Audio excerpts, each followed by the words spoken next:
तर नमस्कार मित्रांनो, कसे आहे तुम्ही? आणि आज आपल्या गावामध्ये सुधीर भाऊ मुनगंटीवार येत आहे. तर पहिले ते जय श्रीराम आणि संध्याकाळचे 6 वाजले. तर आता आपल्याला बस स्टॉपवर जायचं आहे, तर चला मग.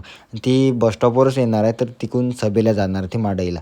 तर मी एकटाच निघालो, तर चला मग बस स्टॉपवर. बस स्टॉपवर आलो तर जास्त गर्दी नव्हती.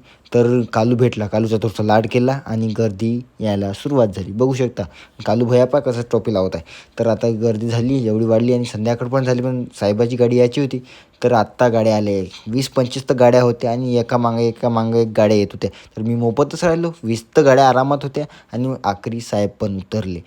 बघू शकता आणि अशा प्रकारे आमच्या गावामध्ये केडी गावामध्ये स्वागत झालं. खूप चांगल्या प्रकारे स्वागत झालं आणि त्यांनं भाषण दिलं मस्त बऱ्यापैकी. तर आमच्या गावातले पूर्ण प्रभावित झाले भाषणानं. तर आता त्यांनी भाषण वगैरे दिलं. त्यांची सभा होती माडळीला, तिथे गेले. तर बाय बाय केला आणि गर्दी बघू शकता किती जण पाहायला आले होते त्याले आमच्या गावातले. तर ब्लॉगवाले